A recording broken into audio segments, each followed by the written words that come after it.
Hello friends, and welcome to episode 59 of From the Van. It's a podcast from my van, where I have conversations with people who have relationships with residential vehicles. I'm your host, Marty Benson, and today's episode features Melanie Wilkinson. Melanie is a trumpet player and instructor from Tasmania, Australia. Guys, I haven't done a podcast in a couple of weeks. To the extent that you care, I apologize for that. I've sort of been confused about what to do. Coronavirus got me down a little bit, and I can't have people over to my van to talk about theirs, and that bums me out. But the silver lining in all of this is that it's forced us to sort of start to even live more globally. And so I hit up Melanie because I enjoyed her trumpet videos on Instagram, and I knew that she had a van, and I had an opportunity to talk to somebody who's like 17 hours in the future. I think we started recording this at 1 p.m. her time, which is 8 p.m. our time, but in the day before. And I got to learn about what van life is like in Australia a little bit, and we nerded out about music a little too. I hope that you enjoy episode 59 of From the Van, featuring Melanie Wilkinson.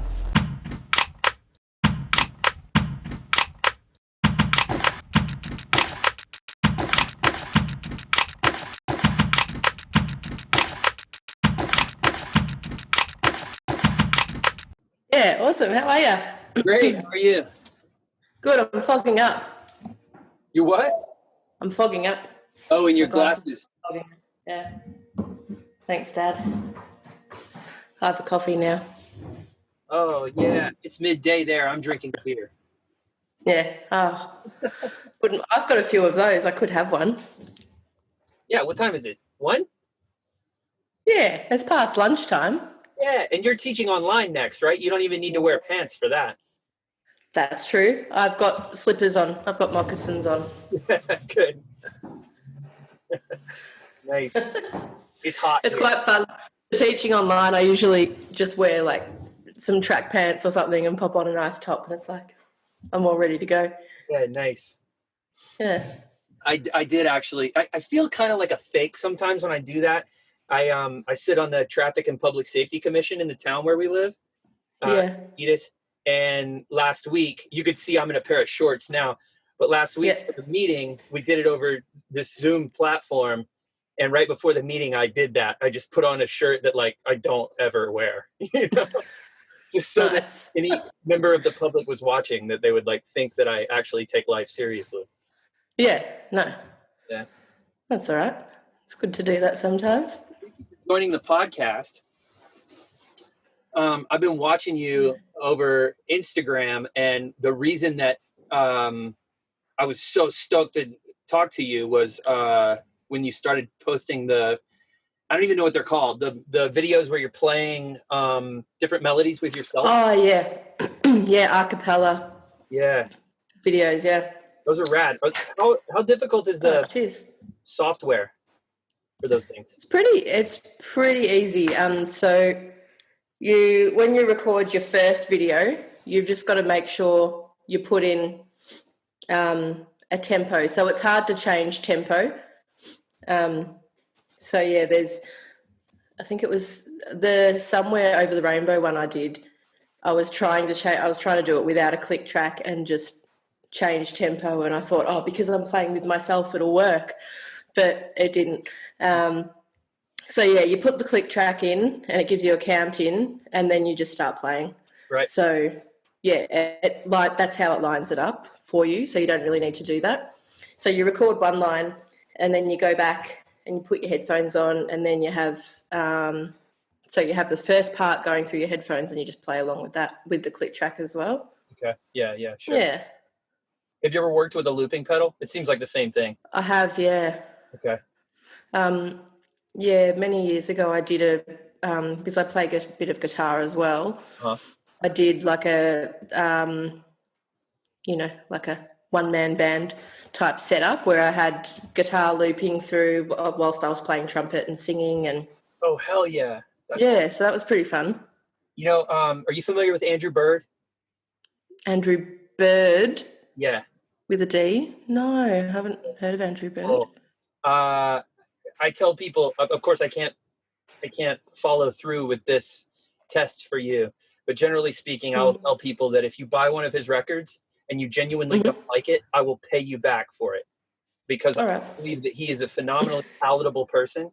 Like, his music is not off-putting to anyone, and he's phenomenally talented. He's a classically trained violinist who he'll play the glockenspiel. He's incredible at whistling. He'll play the glockenspiel, whistle, and the guitar, and he'll basically like do rhythm guitar and a really like moody violin, and then start singing and whistling and all this over it. It's incredible. That's really cool. So the reason that I've actually found you on the internet is because you have a van. Yeah, I do. Tell me about that. But I'm not in it right now, clearly. Yeah, clearly. It's a gas van. Yeah, thanks. It's more like a bus without wheels. So it was September 2018, I got the van, and my idea was work on it for maybe, I was very naive, like 4 or 5 months, and then take a year off and go around Australia, essentially. And yeah, that didn't really happen. And the year I got it, I'd started teaching at a new school, and it was sort of like, well, the band's not really finished and I'm enjoying teaching at the school. So what I did instead was, with what I'd done with my dad's help, of course, on the van, I actually lived part-time in my van for like, about a year and a half.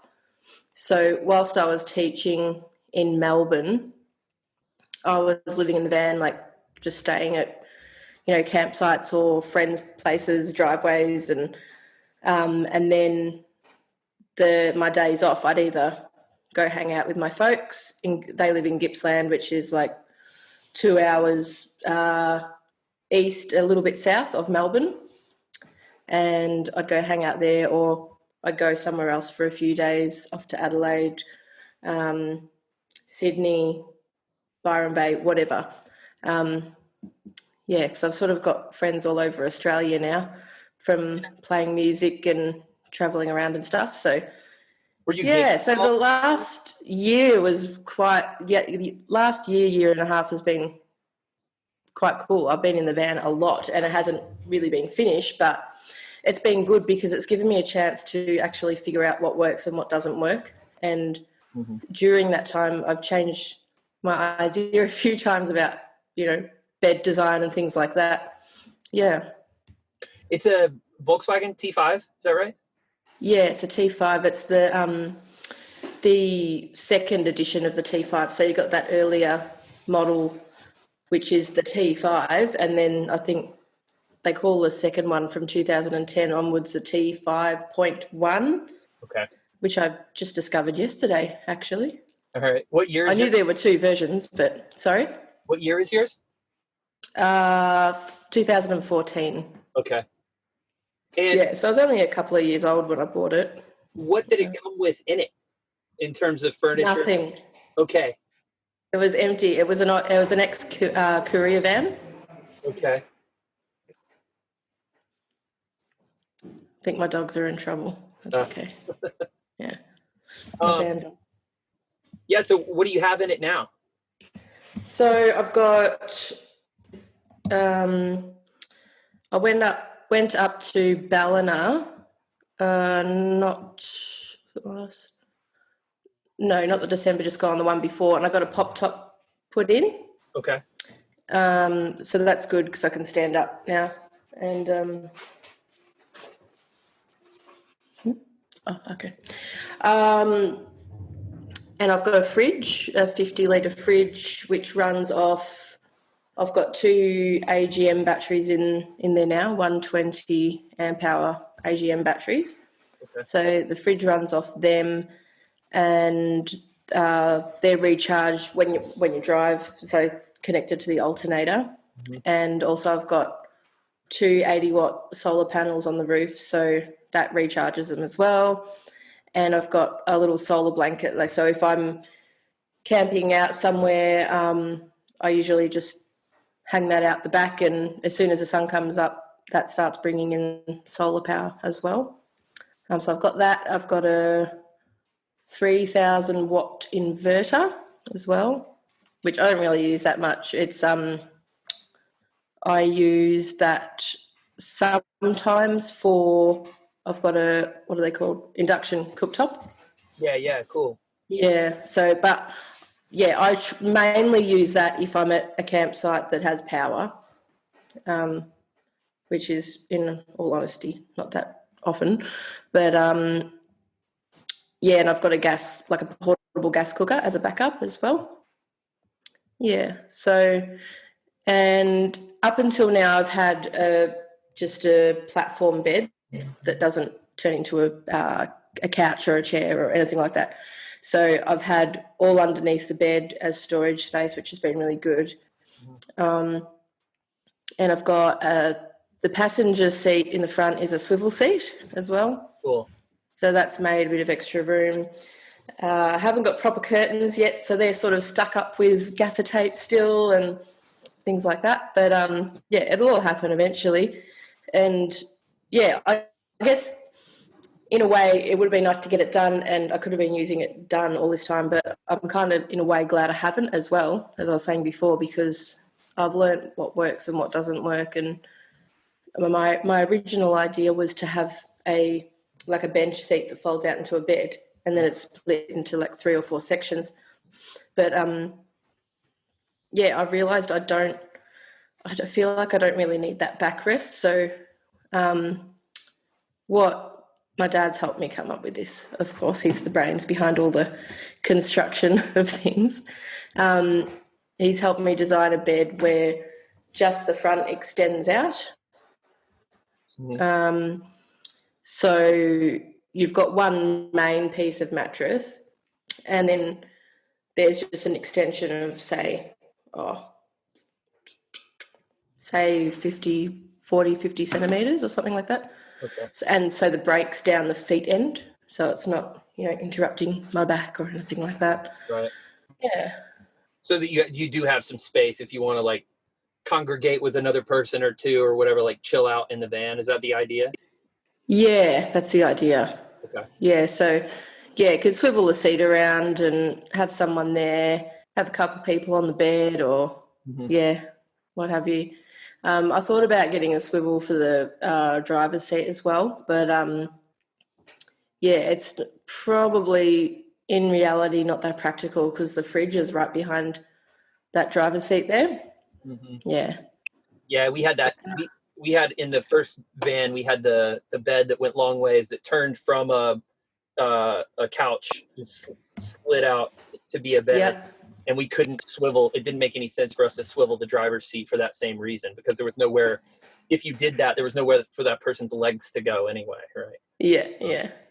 That's right. But being able to convert it did help, especially with the podcast, because, we've had, even in the smaller van that we had before, we've had 5 people sitting around hanging out in there. Yeah, cool. So that's useful. So the thing that I'm most curious about in terms of, I want to talk about music and stuff and how the van sort of will play into that and what your plans are down the road. But one thing that really is super fascinating to me, talking to different people who live in vans in the US, is the sort of the cultural throes that they go through in terms of stigma and perception around the idea of traveling, not even so much traveling because everybody gets that, but living full time in a van. And I feel like I don't have a really good perception of what the differences are between the culture out where you live and here, because I'm a surfer, and so I have friends who have gone out to Australia, either bought or rented a van and traveled around and like bummed around and surfed a bunch. But all of those anecdotes are like 10 years old. And I know that things change pretty rapidly. So I guess my question is, First of all, your pops is helping you out with the van constantly, it sounds like. And Yeah. was there any is there any trepidation or Melanie, should you really be doing this sort of thing from your family? No, not really, actually. I expected there would be, but there wasn't. And I think it's actually because prior to getting the van, I wanted to build a cob house on their property. And so the idea of building a van was good because it meant that I would be not there. I'd Elsewhere. be somewhere else. Yeah. So, yeah, I'm not sure.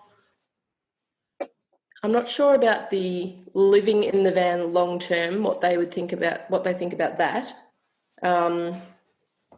But yeah, like they've definitely not really seemed to have a go at me about it. They've sort of been on board the whole time, Cool. which has been good and sort of surprising. But yeah, I think it was good to do a bit of shock value with the cob house idea first, and that eased me into van life, So the advice has always come in with some ideas or something shocking. that's more extreme than what you actually want to do. Yeah, definitely. Yeah. That's wisdom. Okay, and then sort of in the same vein, what is it like? So you're staying in you're over on mainland Australia because now you're in Tasmania, right? Yeah, Tassie, yeah. Okay. But when you're up in Melbourne working there and traveling around, I know that you're staying sometimes in campsites and sometimes you're staying like in friends' driveways and stuff. Are you ever just crashing like on the side of the road, in the street, anything like that? I have, yeah, not necessarily on purpose, but I have, yeah, I don't know if I should say this, but yeah, I will. I've accidentally after school a few times gone for a little lie down and fell asleep and woken up the next day. Yeah. So I've done it by accident. I haven't camped on the streets of Melbourne as such, apart from just like daytime naps or whatever. Haven't really spent the night. I don't think it's necessarily that it's not safe. I think there is a small element of that in certain areas, but it's more where the school is. It's sort of around St Kilda area, which there are a lot of camper vans getting around that area. It's down at the beach. And I think the police are pretty strict with those areas and around that St Kilda area in particular. So that's why, yeah, I've tried to keep it to people I know or campsites and stuff like that. With the stigma thing that you mentioned before, yeah, it was interesting because the school I was teaching at is a private school. So, you tell your work colleagues that they're like, oh, where are you staying? And I was like, well, in my van. And they're like, oh, okay. So, yeah, I copped a little bit of flack from a few people, but not in a bad way. They'd sort of, just joke about me being a hippie or whatever. And then I'd get some people who'd be like, oh, no, come and stay at my house. Don't sleep in your van. And it's like, no, I want to sleep in the van. Like, I'm comfortable in the van. And, yeah, it's just interesting, different people's perceptions. They think that, you're doing it because, I don't know, you can't afford to live in a house or whatever. But it wasn't really about that for me. It was about, I just wanted to be in the van, Yeah. and save money to, work on the van and put things into the van like solar panels and pop tops and, things that do cost a little bit of extra money. So we've been largely locked down because of this coronavirus thing. We've moved around we're doing that now. It's just sort of like primarily staying in friends and family's driveways, primarily because the gyms aren't open. We've designed the van so that it looks like a work truck, and so we can sort of get away with Yeah. sleeping wherever we want to, but there's nowhere for us to shower because the gyms are all Yeah. closed. Oh, Um, yeah, of course. and we had the same experience. Like every time we visit somebody, when we've traveled and stuff, we go to their house, we're like, let's hang out. And they're like, yeah, okay, cool. We've got the sheets and their towels in the bathroom. And we're like, we'll use your toilet, but we're going to stay in the van because it's our house. It's our home, like Yeah. this Yeah. thing that makes us feel comfortable. So I totally get that. Um, Yeah. what is the school that you're teaching at right now? You're a student and a teacher right now. Is that right? Yeah. So I'm in Tasmania at the moment, studying at the University of Tasmania. So I'm learning trumpet off one of the guys in the orchestra, the symphony orchestra here. Mm-hmm. And he's a really good teacher. That's why I've come down here. And not long after I got here, a few people sort of found out I was here and asked if I want to come and teach at their school. So I'm teaching across 3 schools, but it's all online at the moment. Mm-hmm. So yeah, just teaching trumpet lessons. Which has been interesting, and they're going back to school next week, so that'll be nice to get down there and see the kids in person. Oh, you'll be back. So yeah, I'm sorry. You'll be back in the classroom next week? Yeah, but I just teach one-on-one, so it's not like I'll have 25 kids around me or anything. It's just trumpet lessons one-on-one. So which makes me feel a bit more comfortable about going back. And there hasn't been a huge surge of coronavirus in Tasmania because it's its own little island. They stopped cruise ships coming in pretty early on, and flights coming in and stuff had to be people had to go into government quarantine pretty early on as well. So I've managed to sort of keep it out of here.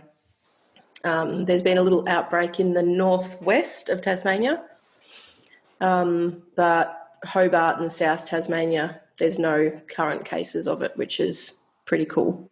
That's awesome. And that's where I am, Hobart. So, yeah, pretty safe. And they're starting to ease things a bit, but, still got to be a bit careful, I suppose. For sure. We're in the driveway of Colette's dad and stepmom's nice. house in Las Vegas. Yeah, right. And they're opening things up here way faster than okay. feel comfortable because there's still cases all over the place here. We're not dealing with anything very well. And so we're sticking to the house. We're going nowhere except to do a little bit good call. grocery shopping or whatever. So how long are you in Tasmania? What's your plan? Well, my course goes for a year and a half, so it's a Masters of Music Performance. So I've nearly finished the first semester. So there's 3 semesters. So the middle of next year I'll be finished. Okay. And my school in Melbourne is expecting me to go back there to work at that time. Yeah. So they're sort of holding my job for me. Nice. So that's cool. But I don't know if it's just because we've been locked up, but I'm sort of itching to have my trip soon. Oh, for sure. We are. Yeah. Colette and I just keep riding this wave. She's not feeling well. No, a lot of the time she'll come on the podcast, but she's not feeling super well right now. But we've been just sort of up and down and depressed for apparently no reason here and there. It's just like every once in a while, every few days, it's just like, I don't feel like I understand what I'm supposed to do today. Yeah. So. Yeah, it's really messing with people's routines, hey? For sure. And, we, given this amount of freedom from routine, we would totally be hiking in the mountains right now. but Yeah. those places are either closed or overrun Yeah, because nobody has anything to do. that's it. So what's your creative drive with music? Why music and why the trumpet? Well, that's a very good question. Yeah. It was when I was about 4 or 5. I heard this guy called James Morrison play the trumpet. I don't know if you've heard of him. He's an Australian trumpet player. I think he's pretty well known around the world. But yeah, he's trumpet royalty here, that's for sure. And I heard him play when I was little, and I was just like, oh my gosh, I want to do that. So I guess initially I just wanted to play the trumpet. That's all I knew. And I grew up listening to a lot of jazz, and because my dad was really into Acapella and all these jazz clarinet players, which was, luckily they played with trumpet players every now and then. So I sort of grew up listening to all that stuff, the jazz stuff, and but then it was interesting because it kind of took a turn, and I ended up learning off someone in my local brass band. So then I sort of so it's like a British brass band tradition. So it's a lot of classical, I guess, based repertoire that you play in the brass band, but there's a bit of every now and then there's a little bit of jazz too. So that sort of kept me going, and then I guess because I'd learnt this sort of classical based approach, I just kept going down that line.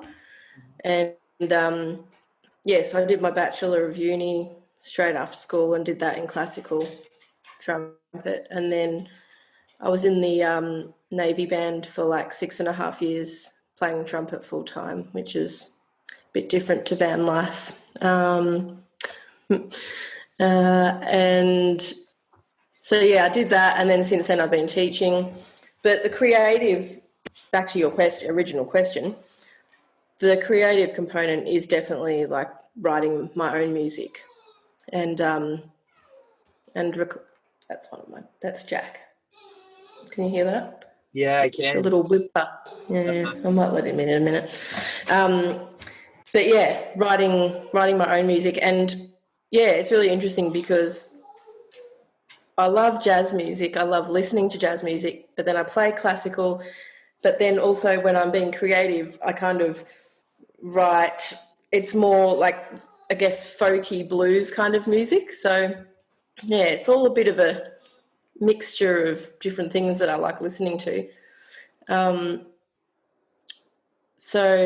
one of the, like, when I go away in the van or when I start living in it full time, I suppose, if that ever happens, which I'm sure it will. What I really want to do is, take away like a small recording setup and travel around the country writing music and recording it as I go, to help with the creative process. And I guess my initial idea is I've got in my head a year for some reason, of doing that, writing, meeting musicians on the way, jamming, maybe doing some trumpet teaching online from the van. There's a little pun there for you.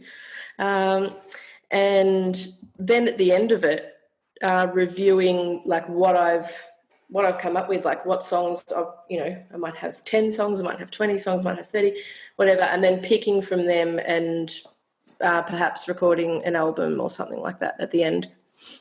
I've done a few EPs before under the name Mel Wilkinson. So similar sort of style, folky stuff, guitar with looping and trumpet and vocals and that sort of thing. So I guess that's my creative drive, really. Very cool. Yeah. Are you, like, when you were up in Melbourne teaching, were you playing open mic nights, sitting in with people, gigging, like? Yeah, so I did that. I did a lot of open mic nights with this, let's call it the creative setup of the guitar, trumpet, singing, writing songs. I did a lot of that between 2012 and 2015. 2015, I went back and studied full-time to get my education degree. So I could, I only did it for like half a year after I finished the degree, but so I had the qualification to teach classroom music, essentially. So I did that, and when I was doing that, it was really full on, and I just didn't have time to do any of that creative stuff or getting out and doing the open mic nights and stuff like that. So it sort of stopped, and then I ended up doing a lot more gigs on the trumpet, playing in big bands and brass bands and jazz bands and stuff like that. So yeah, that sort of switched, and then I just kept doing that for a while, and I haven't really gotten back to the songwriting and the guitar and etc. And now I'm doing this trumpet study, so that's sort of my focus as well. But as you can see in the background, I do have the guitar, and it comes over here sometimes. So, and I've just got a couple of new mics and a nice little interface, mainly, well, partly to help with my online teaching, but also to, do some recordings of, old tunes or new tunes or whatever's sort of happening in between. Yeah. Super cool. So what kind of dog is Jack? He's a Staffordshire Bull Terrier. Is he going with you in the van? Yeah, he has to. Yeah. Has before? He has. I've actually got two. I've got a smaller one, and her name's Juno. And it's really interesting because Jack loves the van so much. Like, if you open the sliding door, he's straight in there, up on the bed, and it's hard to get him out. Juno runs the other way. It's like she has this fear of the van. It's kind of strange, but I've been trying to wean her onto it. So, bring some treats in the van or something like that and take her for a little drive. So I try and get her out in the van. I get them both out, but I'm trying to reduce her fear of it because she's coming too. Were either of them with you up in Melbourne? Or are they new? No. So when I would be in the van teaching, they'd stay at mum and dad's. Yeah, that's one of the issues that I would have if I was traveling around or living in the van. I wouldn't really be able to teach at a school unless I put them in like daycare or something. Which is always a possibility. But that's kind of why I like the idea of doing online teaching from the van, because they could be like right there. Sure. So I want to try and whilst I'm here really is doing this study, try and get some good little videos made, and start a YouTube channel and a little website to try and get some online students for while I'm on the road. Yeah, cool. Essentially. And then gigs, like if I end up getting some gigs on the way, I guess, I don't know, I'm in two minds about it, but usually that would happen at night, so it would be a bit cooler. So I'd feel okay about leaving them in the van for a little while. But again, it depends on the area too, because I've got this innate fear of someone breaking in and stealing them as well, Because they're my children, my babies. My mom's always been really scared about that, about her dog getting stolen. I've never been worried about someone stealing my dog, and I don't know if this is the case in Australia, but a lot of places most places in the US, there are these good Samaritan laws where if somebody perceives that there is a dog in a vehicle in trouble, they're totally allowed to smash your window to. Yeah, same here. Yeah, same here. I think that's more what the fear is than someone stealing them. But it's quite common here. I don't know about there, but it is actually quite common here for staffies to be stolen for dog fighting. Yeah. That's still a thing there. Yeah. Wow. Is it illegal? Yeah. Yes. Okay.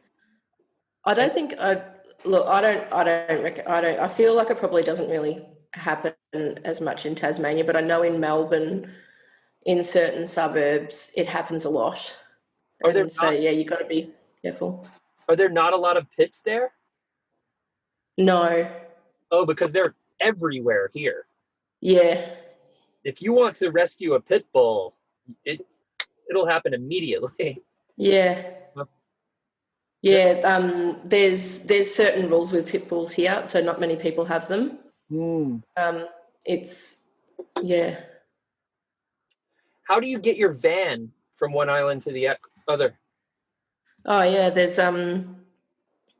a ferry service called the Spirit of Tasmania, and yeah, you just drive on. It's really cool. They Yeah, so you rock up to the Spirit of Tasmania in Port Melbourne, and there's a little bridge, and you drive over that. And it was really cool actually because, well, I don't think it's cool that you have to put your dog in a kennel on a ship, but that's what you have to do on this particular ship. So, but it was good because where I got to park was right near where the dog kennels were. So, sort of just parked, popped them out, and it wasn't, I mean, it was probably very, very stressful for them because I've never done anything like that before. And it was pretty rough, actually. I mean, it usually is across the Bass Strait. So, yeah, you drive on and essentially they just clamp your wheels down and then you put your babies in the cold metal kennel and you have a little weep of sadness, and then you go up these steps and you're up in the ship and there's bars and there's restaurants and, you know. How long is the trip? So you do it, usually it goes overnight. So you rock up to the ship around, I think it was 7 or 7:30 at night, or a bit earlier, somewhere around there. And so it travels overnight and you arrive in Devonport at around 6 or 7 in the morning, the following morning. So you can book a cabin and you can try and sleep, but yeah, I just had a little deck chair in the, I can't remember what they call it. Anyway, the lights were off and people were sleeping, and you get little blankets and pillows and things. I think I slept for a couple of hours. Didn't sleep much, but well, they're not really doing much at all at the moment, but prior to coronavirus, they were doing day trips as well on weekends. So you don't have to have the challenge of trying to sleep. And they won't let you stay in your vehicle, I guess. Well, no, technically you're not meant to.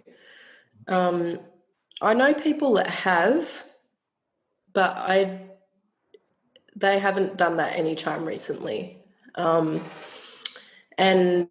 the other thing is too, like if anyone's listening to this and they want to go on the Spirit of Tasmania in the future, there is actually a waiver you can sign to leave your dogs in your vehicle rather than putting them in the kennel.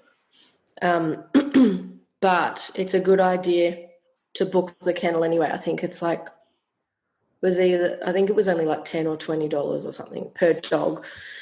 It's good to book a kennel because then they actually put you on the same deck as the kennels and they're well ventilated. There's been a few horror stories that I've read about people signing the waiver to leave their animals in the car and they haven't booked a kennel and they've gone on a deck that's not as well ventilated and they've essentially suffocated to death, and they've gone back to their car in the morning and the dogs are dead. Like, Oh, no. yeah, which is really, really sad. And yeah, I was so stressed out about that. That's why I put them in the kennel, as bad as I felt doing that. But I think, like, yeah, in my van and any other van that has good ventilation, I think it'd be quite similar to being in the kennel, really. And provided it's not a really, really hot day, or, well, if it's overnight, it was going to be cold anyway, pretty much going across there. Yeah. Yeah, Spin, our dog. When he was a baby, I crate trained him, and he slept every night in the crate for like the first 6 or 8 months that I had him. Yeah. And he loves the van. And our van, do you have, he'll stay, we went to New York City. Yeah. Parked on Manhattan last year, and we would just leave him to go out at night, and he would just be completely silent. Garbage trucks, fights, whatever's happening outside, he loves it so much. It's like good. A crate for him. What do you have in terms of ventilation in your van? So I've got 2 solar powered vents on the roof. Okay. And I'm pretty sure they're actually made for boats. Like, I think the brand's like Marine Co. or Marin Co. or something like that. Anyway, so they're waterproof and all that sort of jazz. And one, you can set them to exhaust or intake air. So I've got one bringing air in and one exhausting air. So it keeps it pretty fresh. Yeah, cool. So they're little fans, and like if you're lying under the intake fan, it's not like a fan that will cool you down, but you can sort of just feel the air coming in. So it's enough to keep it ventilated and fresh. Mm-hmm. Like the van never smells funny or when I've come back to it at all. And I pretty much just leave them running most of the time because they've got their own little solar panel on the top and constantly recharging the battery inside. So that's pretty cool. And also I've got these, what do you call them? Well, vents, I suppose, that clip in onto the top of the 2 cabin windows. So you've probably seen those. You sit them in and then close the window and they sort of lock on themselves. So I can put those in as well. Are those made of metal? Yeah. Yeah. Yeah, so they're metal ones. Sorry? I've seen them on the internet, but I've never actually touched one. Yeah. Well, they're quite good. Yeah, I don't know how I'd feel about leaving them in and leaving the van for hours and hours on end. Just, breaking in wise, it might be a bit easier to pop a little metal vent, rather than a window. But yeah, they're quite good. But I don't think it's enough just having those. Like, it's good having those solar vents as well. Yeah, sure. And then when I'm able to pop the roof, obviously that brings air in as well. Right. Yeah. When they put the pop up in the roof, it's is the piece that they used for the actual roof, is it the piece that they cut off, or is it a completely new piece? Yeah, it's a completely new piece. So they cut the metal out, and the new piece that they put in is made of fiberglass. Yeah. And yeah, where I got it done in Ballina, which is northern New South Wales, sort of near Byron Bay, if you've heard of that place at all. Good, that's okay, we can still be friends. It's one of my favourite places ever. So I got that installed up there, and they essentially, their business name is Ballina Fiberglass. So they make showers for vans and caravans and all sorts of fiberglass things.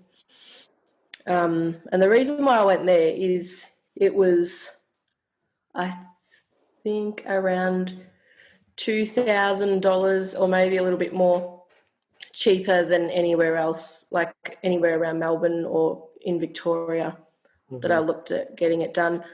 And I think the part of the reason for that is they actually make that pop top themselves rather than buying it in from somewhere and then installing it. Yeah. So I figured, well, much nicer getting it done up there, and I can have a little holiday Yeah. for a couple of weeks. So that's what I did. And Very cool. yeah. I need to let you go in a minute, but I want to ask you like a couple more questions. Yeah, sure. So you finish your program, you find some online clients to teach, and you travel around for a year. You aggregate the songs that you've come upon while you're traveling, and then you release the best ones of those. What happens after that? Are you going to go back to teaching? Are you going to be a pop star? What's the program? Yeah, I don't know. Okay. No idea. Yeah, I guess if I like, I mean, probably the longest I've probably been away in the van has been like a month or something without, you know, being at a house or something in between. So yeah, in amongst the last year and a half to 2 years, I've had many sort of few-week adventures up the coast or down the other coast or whatever. But I just want to see, how I like living in the van, I guess, for that extended period of time. And if I really like it, I might keep doing it. So yeah, I guess I haven't really got a plan. That's what I want to do and see what happens, really. Yeah, I might be over it and I might want to buy a house. I don't think so, but, but I definitely don't want to be a pop star. That's for sure. I know that much. What are the sort of hurdles and challenges that you need to complete in terms of figuring the van out before you can strike out on that journey? What else do you need before it's time to go? I mean, apart from finishing the program, wrapping up your Yeah. Well, I guess, I mean, I could do it with how it is now, really, like realistically, but, I've got a sink sitting there and water filters and pumps and things like that. So I'd like to and I've got a nice 40-litre water tank that sits over the wheel arch and a few things like that. So I'd love to have the water set up a bit better because up until now I've just been going out of like a 10-litre reusable container with a little tap, which is fine. And there's no reason why you can't do it like that, but I've already bought all the stuff. I'd like it to be in there, So the water system, and I've got all the plywood ready to build some cupboards down the side of the bed. So much like the traditional sort of, I guess, layout of, a Volkswagen. Yeah, Westie, yeah.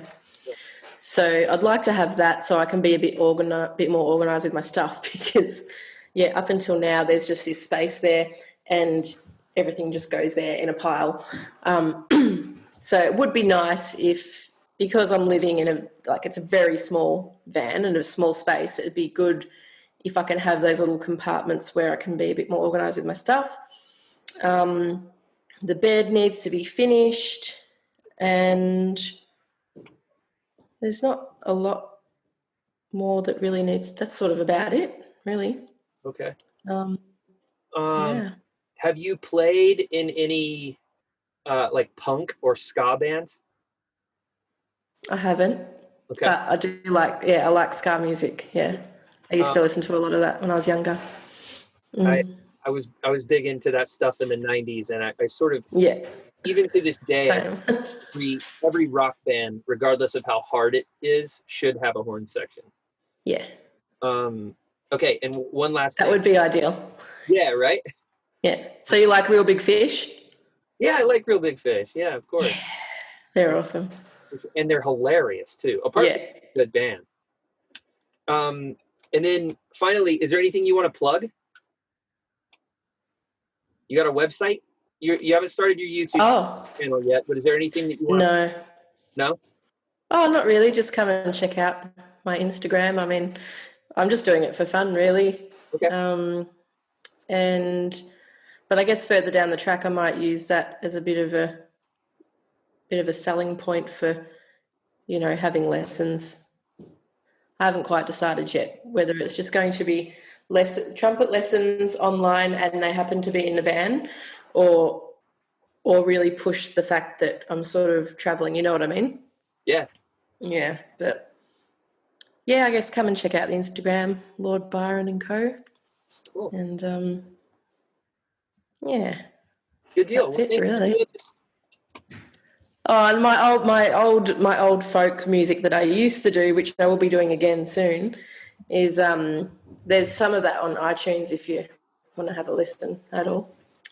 Just Mel Wilkinson. Okay. There's another Mel Wilkinson. She's a bit older, so I'm the young one. But it was quite a few years ago, so I look a lot younger than I do now. So yeah, the CDs are called Nightcap Ranges and Northern Rivers Sun. Cool. If you want to check them out, yeah, they're on iTunes. So well, I'll give them a listen. Yeah. Oh, thanks, Marty. Well, thank you for doing this. I'll let you get to your class. No worries. Cool to talk to somebody on the other side of the world. Yeah, it's pretty cool, isn't it? Yeah. Appreciate you doing this. Yeah, no worries. Good luck with your It's been travels. enjoyable. All right. Take care. All right, have a nice night. See ya. All right, guys, we did it. That was episode 59 of From the Van featuring Melanie Wilkinson. Go check her music out. She was a very delightful person to talk to, and from my relatively unsophisticated perspective, she's also a very good trumpet player. Thank you for listening. If you've made it this far, I really appreciate you, and we will have another episode for you sometime in the future from the van.